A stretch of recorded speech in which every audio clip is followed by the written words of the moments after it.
você abrir a tua Bíblia no Evangelho segundo Marcos. Evangelho segundo Marcos, capítulo 11.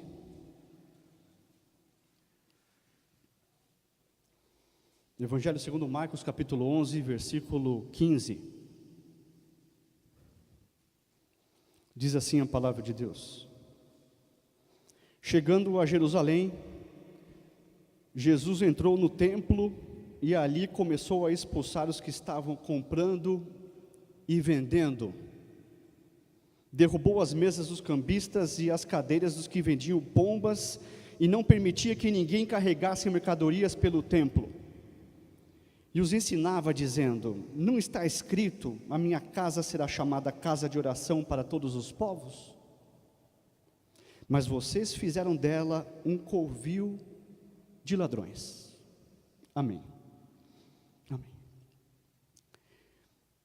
Quando você ouve a palavra esperança, o que é que veio à mente de você? Esperança. Quando eu ouço essa palavra esperança, algumas coisas vêm à minha mente. Obrigado, irmã Maria. A primeira delas é um famoso ditado. Talvez tenha vindo na sua também, que eu já vi umas risadas aí. Qual é o ditado? A esperança é a última que morre. Né? Vem mais algumas coisas, por exemplo, a esperança que chegue logo o quê? A sexta-feira. Não é verdade? Os que trabalham de segunda a sexta, começam a segunda-feira já esperando que venha logo a sexta-feira. Não é assim que acontece? Não é verdade? Eu gosto de algumas bandas, eu gosto muito de música, e tem uma banda que eu gosto muito, chama Capital Inicial, e eles têm uma música que fala sobre esperança, e um trechinho fala assim: espero que hoje seja melhor do que ontem. Espero que hoje seja melhor do que ontem. E esperança é um dos tripés que o apóstolo Paulo menciona lá em 1 Coríntios 13, que depois de falar sobre o amor, como o maior de todos os dons, ele termina o capítulo dizendo assim: e no final das contas restam 3 coisas.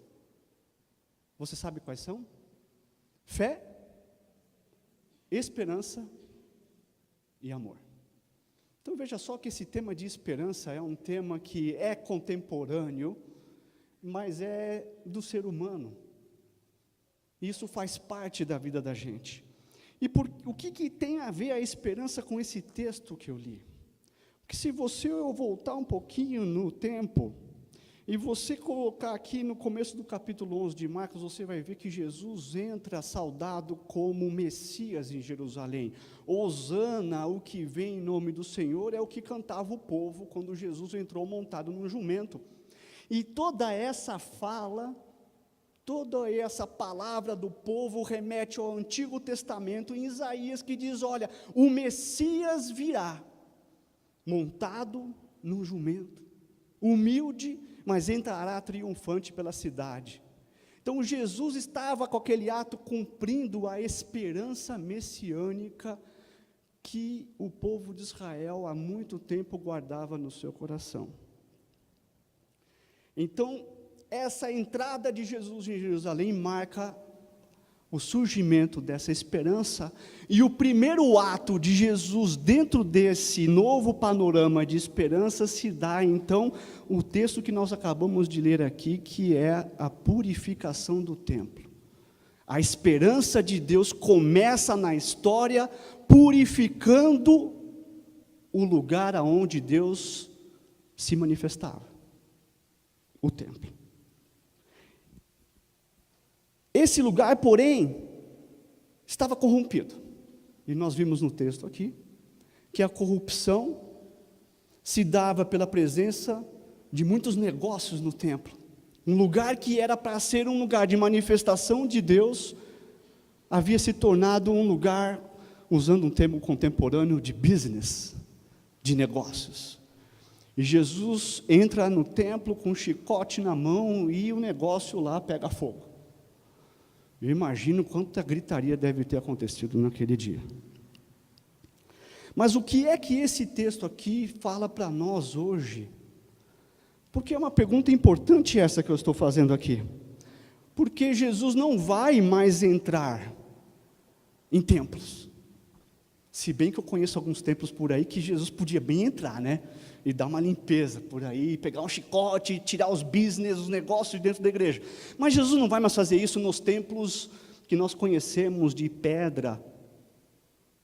Porque depois da vinda de Cristo, esse templo de pedra passou a ser irrelevante para a história.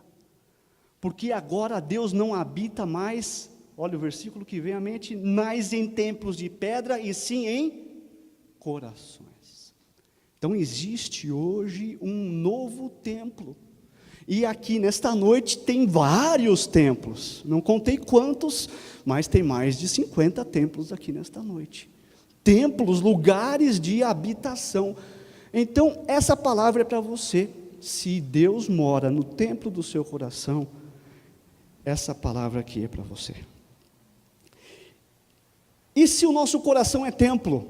A pergunta é, será que não está precisando acontecer uma limpeza? Ou será que o templo do nosso coração sempre está limpinho? Sempre está livre? Livre para que nós coloquemos a nossa esperança em Jesus? Ou será que tem alguma outra coisa que pode estar ocupando a esperança que era para ser de Jesus? Tem alguma outra coisa no nosso coração? E é sobre esses vilões que eu quero meditar um pouco nessa noite. Primeiro eu quero que você veja comigo, vamos ver se eu consigo projetar aqui, o texto que está em Timóteo. Paulo, apóstolo de Cristo por ordem de Deus, nosso Salvador, e de Cristo Jesus, o que diz aí, irmão? A nossa esperança. Discípulos de Cristo têm uma fonte de esperança. É Jesus, é uma pessoa, não é uma coisa, não é um objeto, não é uma mensagem, é uma pessoa. Então, se o nosso coração precisa depositar esperança, nós, como os discípulos de Cristo, somos instruídos a colocar a nossa esperança em Cristo Jesus, no próprio autor da nossa salvação. Porém, meu querido, não é sempre que isso acontece. Às vezes, a gente abre espaço no coração para alguns competidores, alguns vilões de que roubam essa esperança. E eu quero meditar com vocês em alguns desses vilões. E ao invés de buscar esses vilões por aí, eu fui no capítulo 12, do mesmo Evangelho de Marcos que você tem aí aberto, e vi aqui que no capítulo de 12 tem vilões. Jesus, depois de purificar o templo, ele é confrontado por esses vilões. E nós vamos então agora meditar sobre o primeiro vilão que aparece aí, no Marcos 12, de 41 a 44. O que diz lá em Marcos 12, 41 a 44? É o texto da oferta da viúva, aonde aparece uma pessoa com muito dinheiro e faz uma oferta, e aparece uma viúva com nada, e do nada ela oferta. E esse primeiro texto aqui fala sobre o dinheiro. E aqui Jesus então dá uma lição para os seus discípulos. Esse texto faz muito sentido se a gente colocar essa passagem do lado daquela outro episódio, que Jesus ele é abordado por um jovem rico que diz assim: mestre, o que eu preciso fazer para herdar a vida eterna? Lembra desse texto? E aí Jesus tem uma conversa com eles, vão e voltam, até que Jesus põe o dedo no calcanhar de Aquiles do jovem. Então, pegando aquele texto e colocando do lado desse, a gente percebe muito bem que nos dois casos, o rico voltou para casa. Nesse texto, ele ofertou, voltou para casa, e naquele texto, o jovem rico voltou para casa triste porque era rico. Voltou para casa, voltou para o seu lugar seguro, voltou para a sua riqueza. Ele não estava disposto, nenhum dos dois casos, disposto a abrir mão da sua segurança.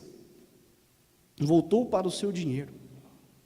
Por isso que Jesus aqui nesse texto diz assim: segundo o reino de Deus, que nós cantamos inclusive sobre esse reino de Deus aqui, venha sobre nós e instale-se no nosso coração, segundo os padrões do reino de Deus, a viúva deu mais, porque ela declarou que o porto seguro dela era unicamente o sustento de Deus.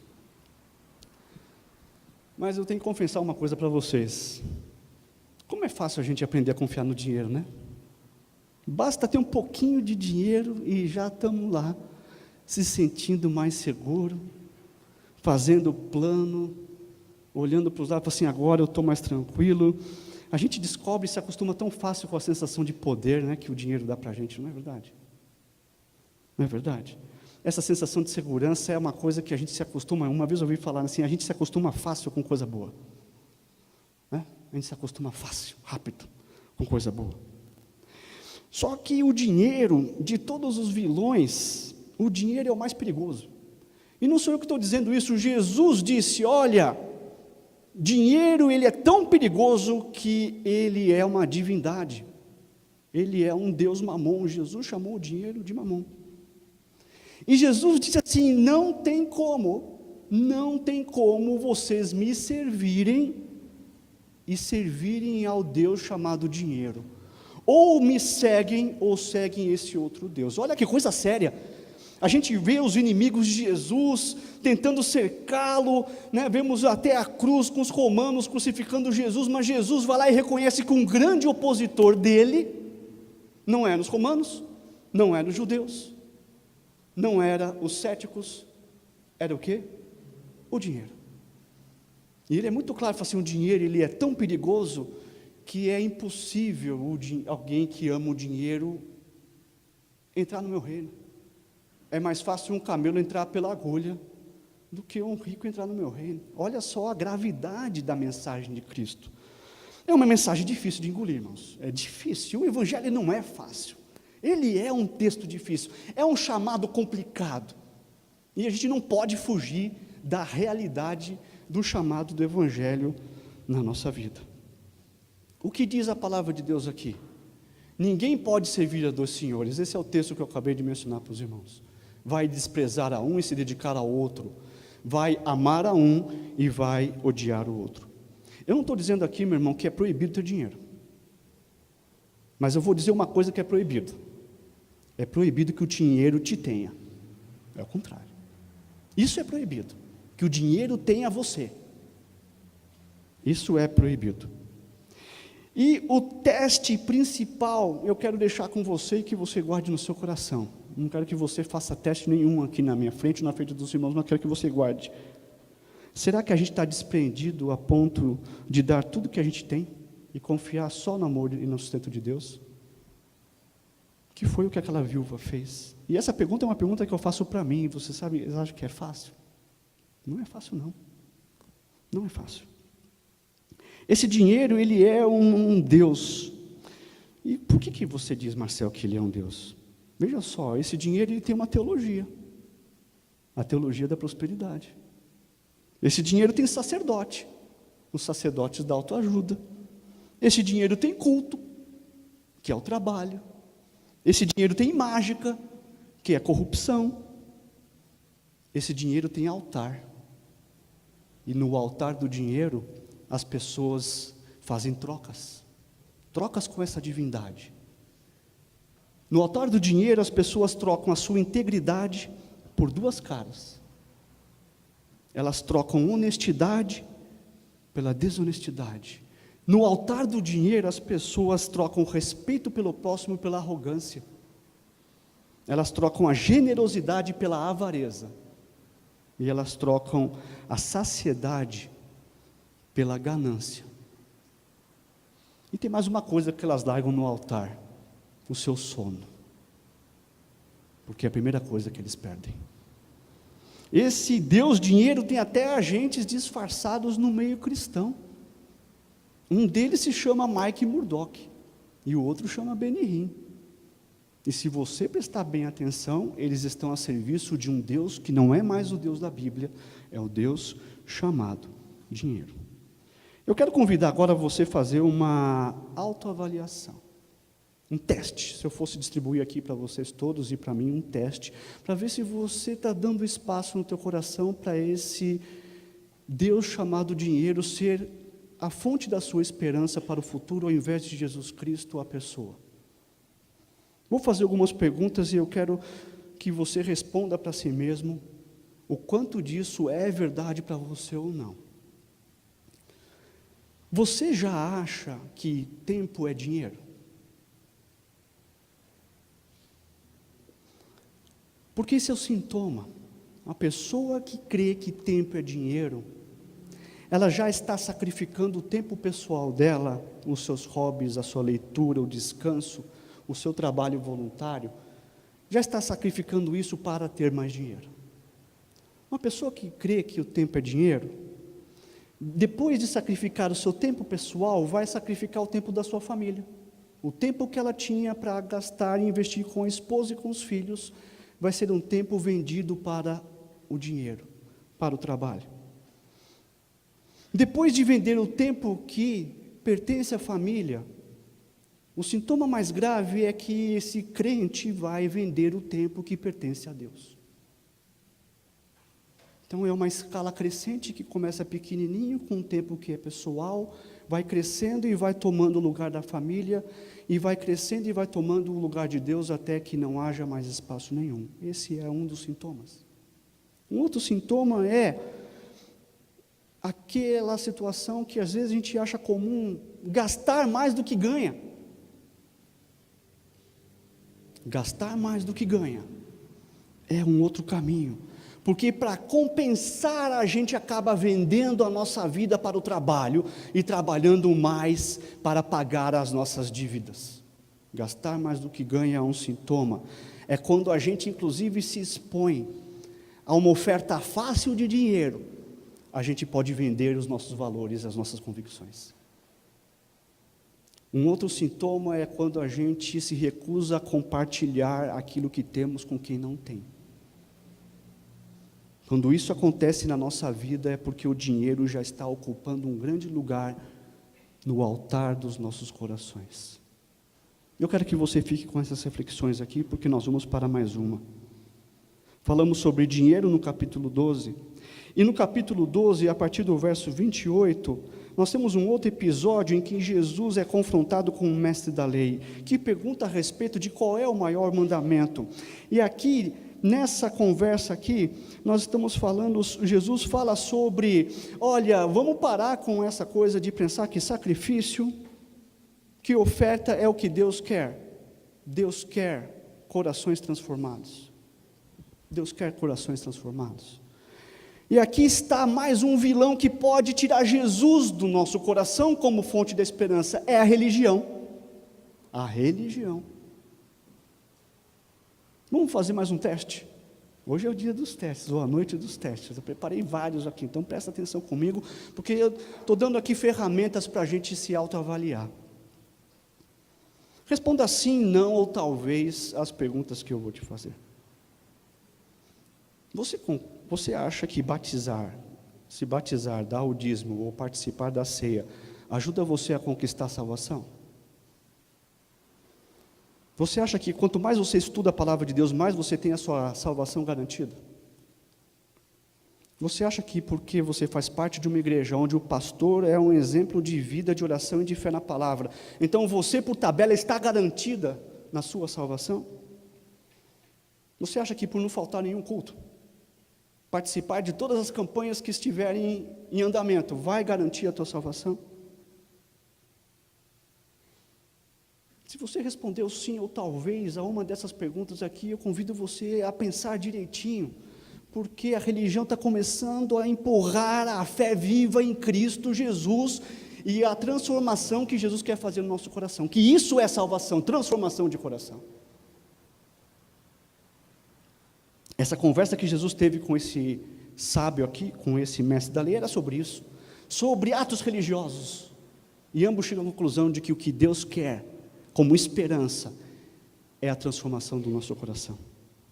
Esses elementos que eu citei, batismo, Bíblia, ceia, dízimo, pastor, culto, irmãos, são meios, não são fim. São meios mas eles correm o risco de se transformar em ídolos para nós, em lugares onde a gente coloca a nossa esperança. E quanto mais a gente deixa espaço para eles no nosso coração, menos a gente se preocupa com a verdadeira prática da fé. Prática da fé.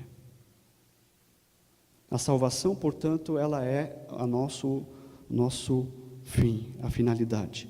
E ela consiste, então, nessa transformação. Então, aqui nós temos mais um vilão, dentro de Marcos capítulo 12, nessa conversa aqui, que pode tomar o lugar de Jesus. A nossa esperança é quando eu deposito a minha esperança nos atos religiosos que eu pratico de domingo ou durante a semana.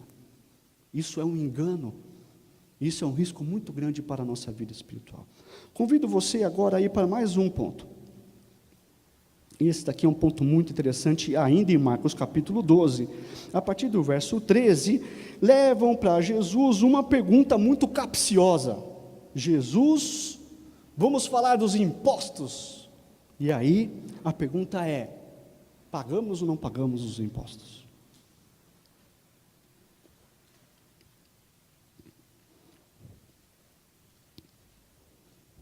Antes de a gente mergulhar um pouquinho mais nessa meditação aqui desse trecho, eu quero colocar para os irmãos 4 aspectos importantes de hierarquia de valores na nossa vida. Eu não sei se os irmãos param para pensar nisso, já se deram conta que quando a gente vai tomar uma decisão, a gente toma uma decisão baseada em valores, em princípios que estão dentro da nossa mente e do nosso coração. É assim que a nossa vida funciona. Então, nós temos aqui alguns valores que regem a conduta de um ser humano, de uma pessoa como eu, como você. Primeiro, obediência à lei do Estado. As leis estão aí, nós temos que obedecê-las. Somos convidados compulsoriamente a obedecer às leis do Estado. Segundo, algumas convenções coletivas e sociais. Algo que não é lei, mas a gente sabe que tem que ser assim, senão vai dar problema.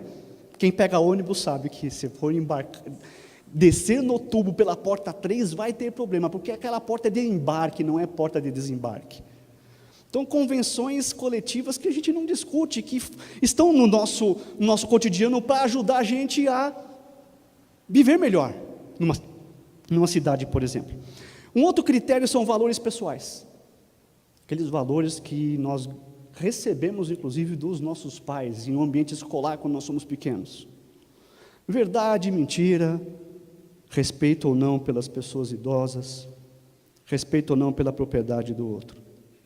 E tem um quarto valor, que é exclusivo nosso, meu querido, que é o valor cristão bíblico. Esse é só nosso. E esse também orienta a nossa vida. Por exemplo, um cristão não mata. Um cristão não mata. Esse é um valor que é nosso. Não é um valor de todos lá fora, é um valor nosso. Agora a gente vai voltar para o texto aqui, e Jesus aqui é confrontado a respeito de valores. Jesus tem um imposto colocado pelos nossos dominadores, os romanos, e diga aí, devemos ou não devemos pagar imposto a César? A pergunta que eles estão fazendo é, Jesus, na sua cabeça, qual é a hierarquia que você segue? Você obedece primeiro ao Estado, depois a Deus, ou primeiro a Deus, depois ao Estado? Porque se Jesus diz que ele obedece primeiro ao Estado, ele é um seguidor de César, vamos matá-lo. E se ele diz que ele obedece a Deus, vamos dedurá-lo aos romanos, porque ele está seguindo um outro Deus que não é César. Então o negócio era assim, a pergunta era muito capciosa, há uma má intenção muito grande no coração daqueles que perguntaram. E Jesus percebe essa má intenção lá no verso 15, ele faz o que então? Ele pergunta, tragam-me uma moeda. E a moeda aqui no texto grego não é qualquer moeda, é um nome chamado denário, que é uma moeda romana. Moeda romana, presta bem atenção no que nós vamos ver aqui. Judeu devoto não usa moeda romana. Porque a moeda romana trazia a imagem do César. E judeu não porta a imagem de nada e de ninguém. E na moeda romana está escrito, César é Deus. E para judeu aquilo é uma heresia e das grandes, dizer que um homem é Deus. Por isso que no templo tem cambista, porque eles não aceitavam essa moeda como oferta. Tinha que haver uma troca da moeda impura pela moeda pura. Que moeda pura era? Sem imagem e sem os dizeres dizendo que César é Deus. Mas Jesus pede a moeda romana. E não é que a moeda aparece na mão dos seus acusadores? De repente eles se veem diante de Jesus e Jesus olha para eles assim: o que é que vocês estão segurando aí? Porque o judeu não podia olhar para a moeda. Se ele fosse obrigado a portar essa moeda, ele não podia olhar para ela. E Jesus falou assim: olhem para a moeda e me digam quem está nela. E na hora que eles olham para a moeda e veem César, eles falam assim: me pegou. Acabaram de cometer um pecado.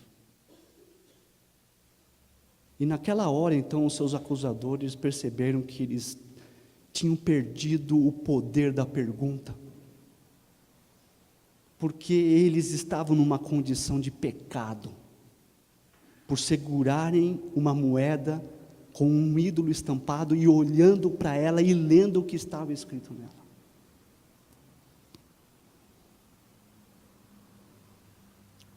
Devido a essa desonestidade, então, dos seus acusadores, porque era exatamente essa situação, Jesus então se recusa a responder a pergunta deles. Assim, não vou responder, não vou contar para vocês qual é a hierarquia, porque vocês não estão sendo honestos comigo, vocês estão com maldade para cima de mim. E Jesus então não responde do jeito que eles gostariam de responder. Agora, o que isso aqui tem a ver com a nossa hierarquia de obediência? Primeiro que nós temos que lembrar o que o apóstolo Paulo colocou aqui em Romanos 12:2. Não se amoldem ao padrão deste mundo, mas transformem-se pela renovação da sua mente, para que sejam capazes de experimentar e comprovar a boa, agradável e perfeita vontade de Deus. Então aqui, quanto à influência, a Bíblia é muito clara: nós somos chamados a deixar com que os valores cristãos transformem os nossos valores. Os nossos valores. E isso começa desde pequeno, quando a gente educa os nossos filhos. E a palavra de Deus diz: eduque quando é criança, e ele vai carregar aquele valor com ele para o resto da vida. Mas ainda como adulto há esperança.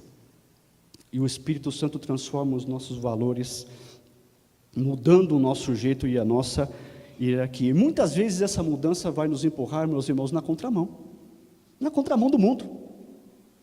Enquanto o mundo vai preferir passar o pé para obter vantagem, nós vamos preferir ficar para trás do que passar o pé para obter vantagem num negócio ou numa promoção dentro da empresa. Se é para passar o pé e para enganar, eu prefiro ficar para trás. Esse é o comportamento cristão. É mudança de valor. É um valor diferente do valor do mundo. E aqui diz que se a gente deixa o nosso valor ser mudado, a gente vai experimentar o que eu chamo de bênção. É uma pergunta que eu sempre fiz: no final das contas, o que é bênção de Deus? Se a gente pudesse resumir numa única frase, eu faço essa proposta para vocês. Bênção de Deus é experimentar o que diz aqui: a boa, agradável e perfeita vontade de Deus. Isso é bênção. Isso é bênção. Isso é bênção.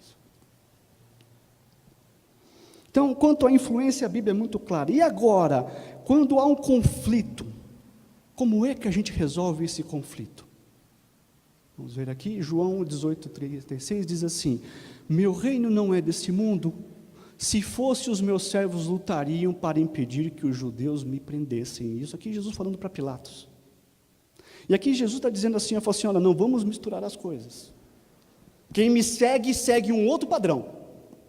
E não é o padrão que vocês estão acostumados a ver. É o padrão no meu reino. Seguimos um líder que diz que eu não sou líder de um reino igual aos reinos desse mundo. Eu sou um líder de um reino totalmente diferente. Em determinadas situações, meu querido, seguir a Cristo vai nos colocar numa posição de conflito com esse mundo. E é o que diz lá em Apocalipse 13, aonde diz que o dragão e a besta mataram aqueles que se opunham a eles. Quem eram aqueles? Os crentes em Jesus Cristo.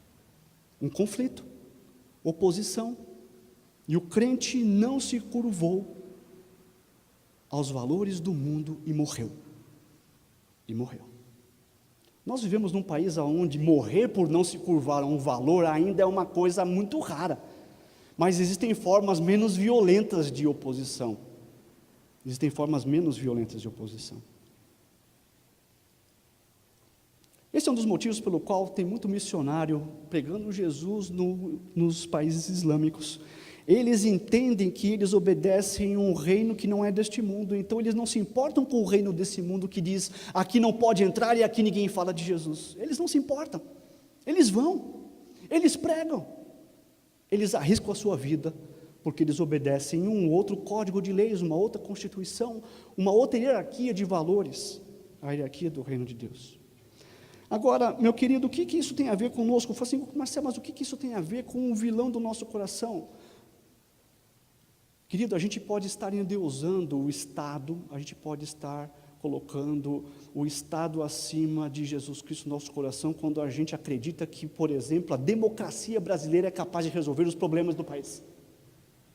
Fácil falar, no meio de toda essa crise de moral.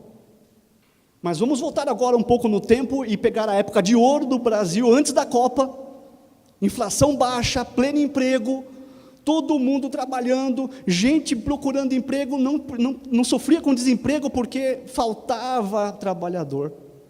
Naquela época era fácil, era mais difícil falar sobre não acreditar nas maravilhas da democracia.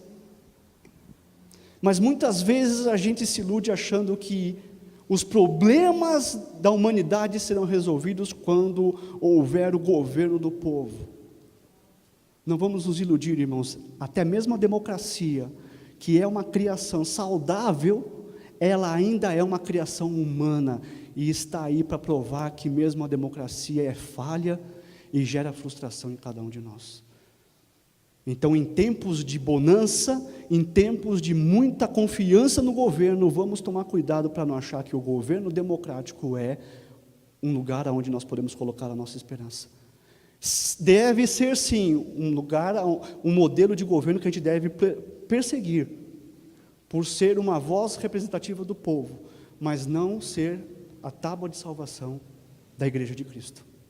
Esse é o chamado que eu quero fazer para cada um de nós. Eu faço isso para mim também, meus irmãos. E por último, para nós encerrarmos, mais um item em Marcos capítulo 12, lá no verso 18, Jesus tem uma outra conversa com os saduceus. E é uma conversa assim bastante interessante, porque é uma conversa filosófica a respeito de um assunto metafísico. Metafísico porque não fala de coisas concretas, mas fala de seres ressuscitados. E filosófica porque o argumento dos saduceus é um argumento filosófico, eles pegaram isso dos gregos, esse negócio aí de ficar fazendo teste com Jesus, fazer Jesus, e se a viúva casar com o irmão, ele morre, aí casa com outro, ele morre, aí casa com outro, ele morre, casa com outro, ele morre, e vai até o sétimo irmão, e o sétimo irmão morre. Alguns acham assim, nossa, que tragédia, morre todo mundo.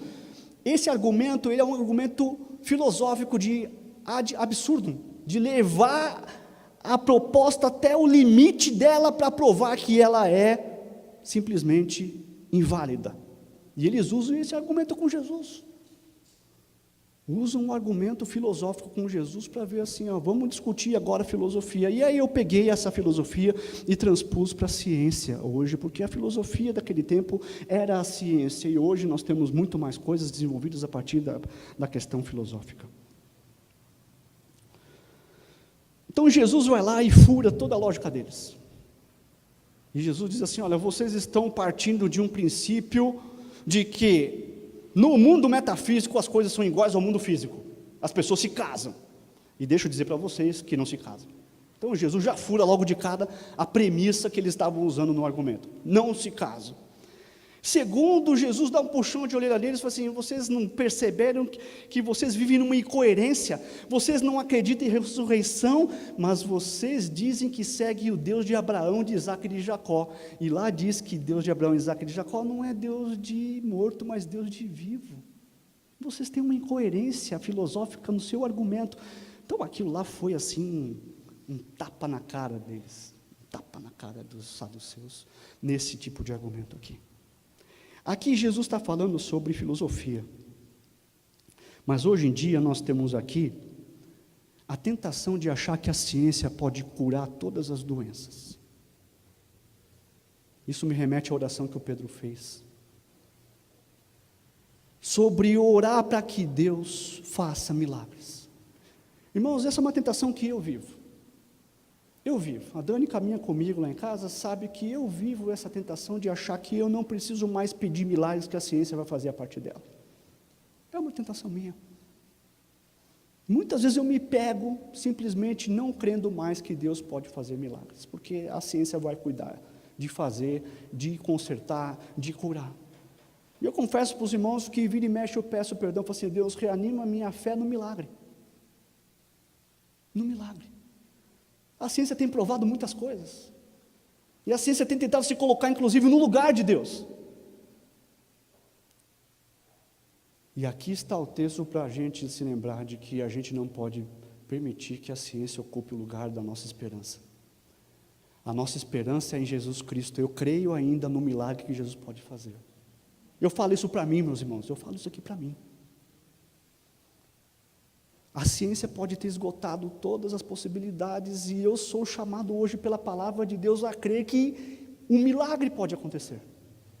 O sobrenatural pode acontecer. E eu pergunto para você, se você também é um daqueles que não crê mais que Jesus opera milagres. Olha, irmãos, eu não estou falando aqui sobre uns milagres sem vergonhas que a gente vê por aí, porque tem muita coisa aí que é picaretagem pura. Picaretagem pura. Mas há milagres. Jesus faz milagres. Eu falo isso para mim, eu falo isso para a igreja. Convido todos a colocarem de volta no coração aquele calor de que, quando a ciência chegar e disser, não tem jeito, Jesus vai dizer assim, pode ser que tenha jeito sim. Ainda tem uma esperança. Jesus ainda faz milagres. Aquele texto diz, né, Deus é o mesmo ontem, hoje e para sempre. O Deus que fazia milagres ainda faz milagres no dia de hoje.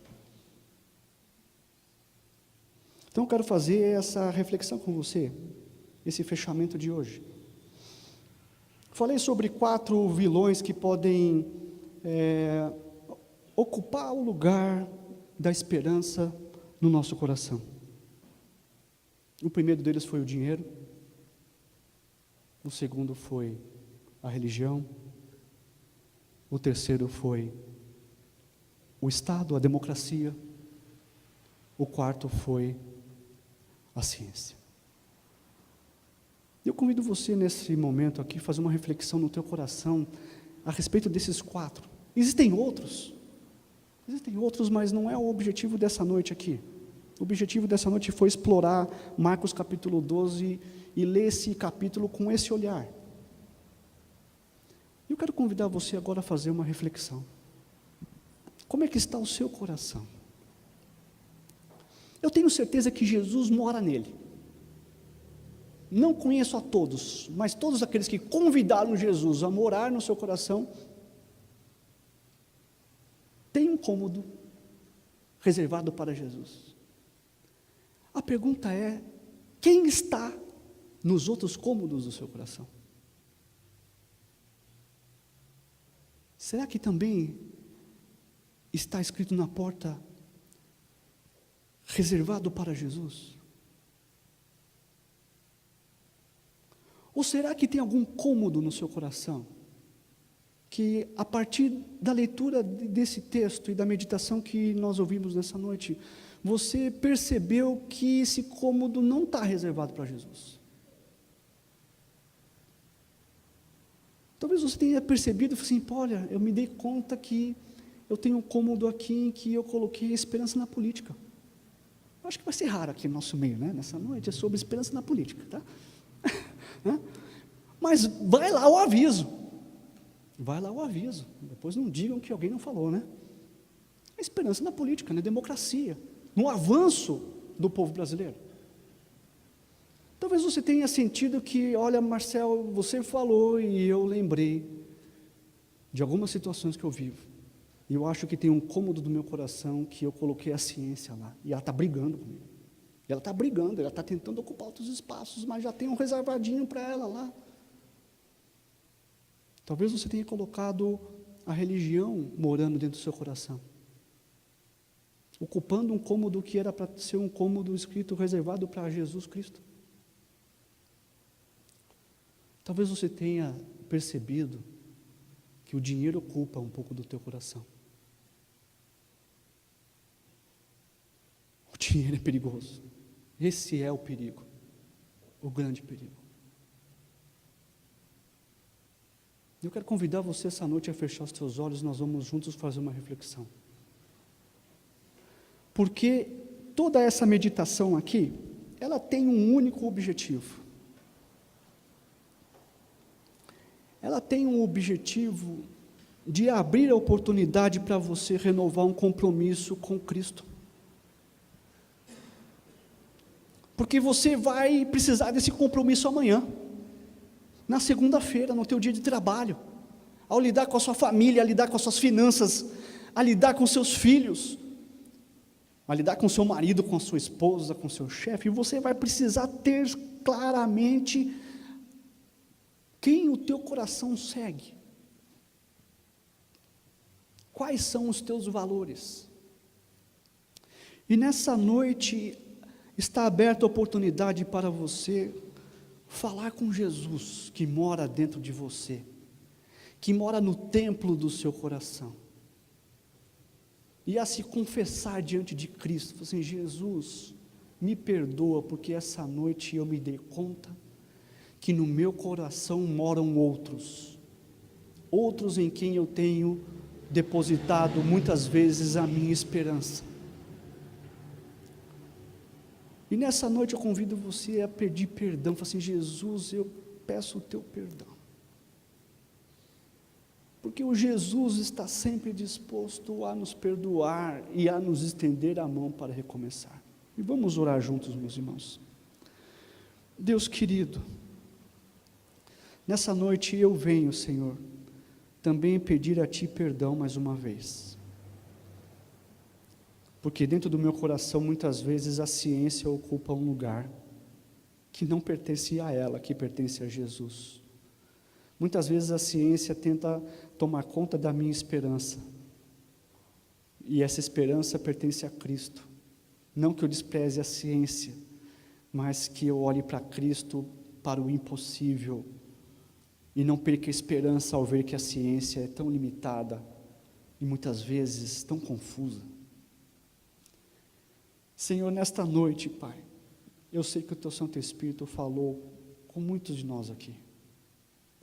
Eu sei que o Teu Santo Espírito falou com muitas pessoas aqui sobre cômodos do seu coração, desse templo, que estão sendo ocupados por esses vilões. E nessa noite, Senhor, nós pedimos a Ti perdão. Perdão. Nós pedimos a Ti perdão, porque esse templo do nosso coração pertence a Ti, Jesus. Esse templo do nosso coração foi comprado por um sangue muito caro. Jesus teve que pagar com seu próprio sangue para poder morar dentro de nós. Oh Jesus, perdoa-nos, Pai. Perdoa a nossa incredulidade, Jesus. Perdoa, Jesus, a nossa falta de fé. Jesus, perdoa a nossa falta de fé, porque nós Te substituímos por coisas humanas, criações humanas.